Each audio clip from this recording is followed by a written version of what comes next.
తారాస్థాయికి చేరిన ఆయన అవినీతికి ఇదొక పరాకాష్ట. నిజంగా స్కాములు చేసేది ఏ స్థాయి కంటే ఆ స్థాయికి దిగజారిపోయి స్కాములు చేయడం అనేది నిజంగా పరాకాష్ట. ఇది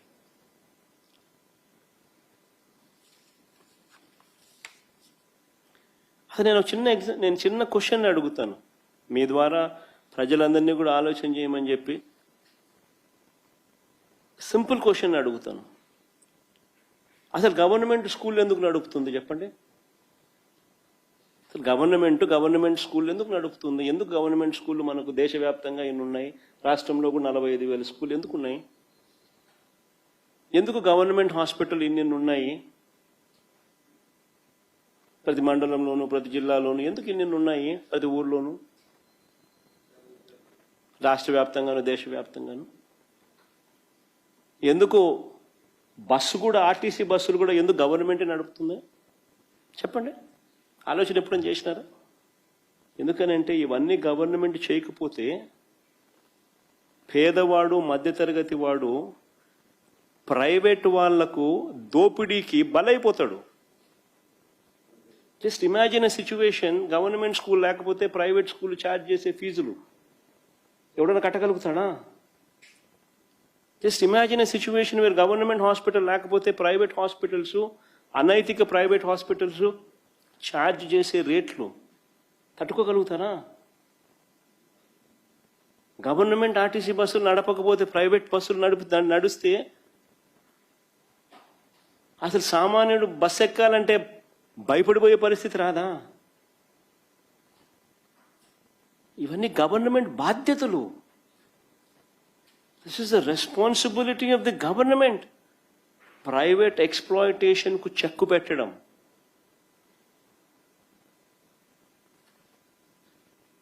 this is the responsibility of the government.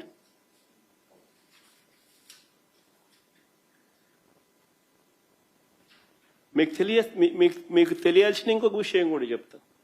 1923 నుంచి 2019 వరకు, అంటే వైఎస్ఆర్సీపీ ప్రభుత్వం వచ్చేదాకా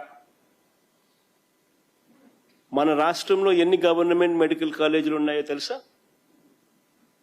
11.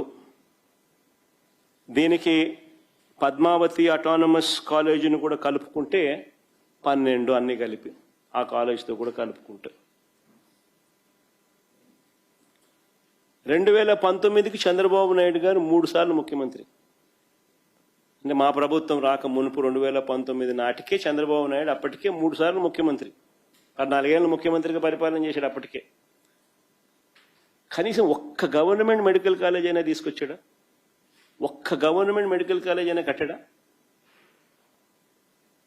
ఆలోచన చేయమని అడుగుతా ఉన్నా. కనీసం ఆలోచన అయినా చేశాడని అడుగుతా ఉన్నా.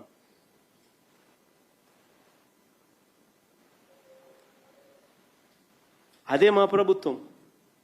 2019లో మా ప్రభుత్వం వచ్చింది.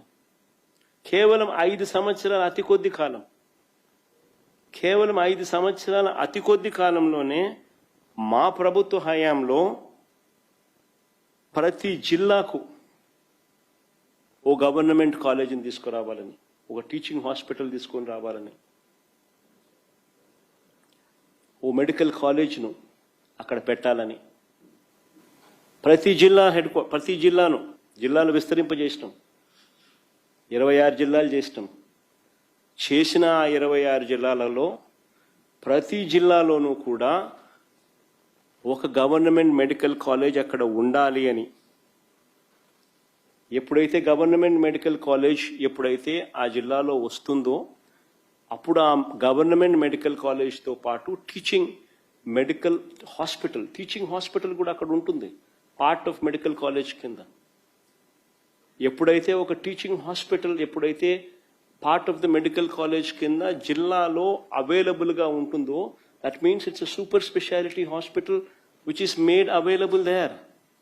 అంటే అక్కడ ఆ జిల్లాలో ఒక సూపర్ స్పెషాలిటీ హాస్పిటల్ అక్కడ అందుబాటులోకి వస్తుంది.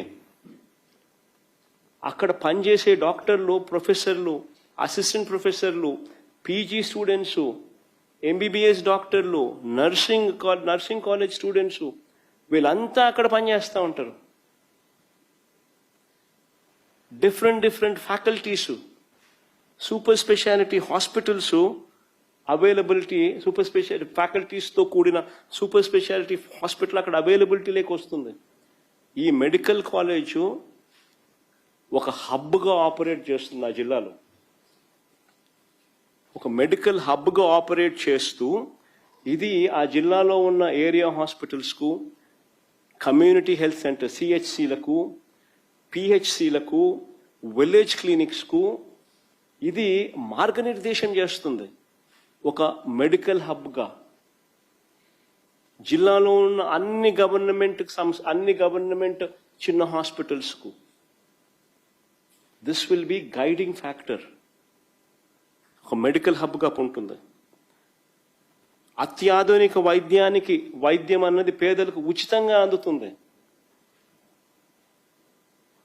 ఎప్పుడైతే ఇలాంటి సూపర్ స్పెషాలిటీ హాస్పిటల్ ఎప్పుడైతే జిల్లా హెడ్ క్వార్టర్స్లో వస్తుందో, అనైతిక ప్రైవేట్ హాస్పిటల్స్ ప్రజలను ఎక్స్‌ప్లాయిట్ చేయలేదు. అనైతిక ప్రైవేట్ హాస్పిటల్స్ ప్రజలను ఎక్స్‌ప్లాయిట్ చేయలేరు. ఎక్స్‌ప్లాయిటేషన్ ఆగిపోతుంది. ఎక్కువ ఫీజులు గుంజడం ఆపేస్తారు. ఎక్కువ ఫీజులు గుంజితే గవర్నమెంట్ హాస్పిటల్కి పోతామంటారు.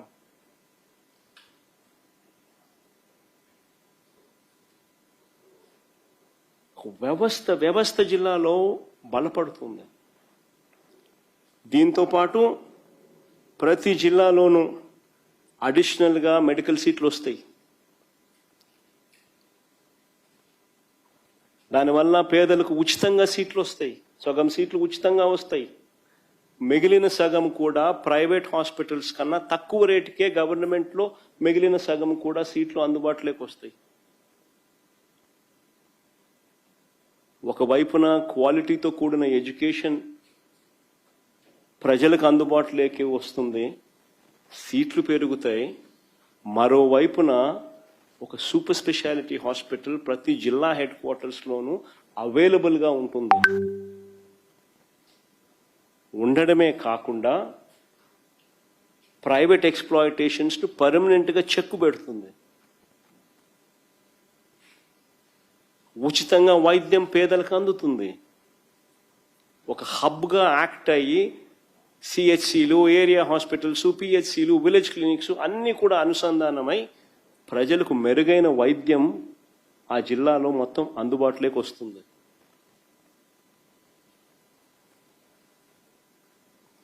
నేను అడుగుతా ఉన్నా, దిస్ ఇస్ కాల్డ్ విజన్.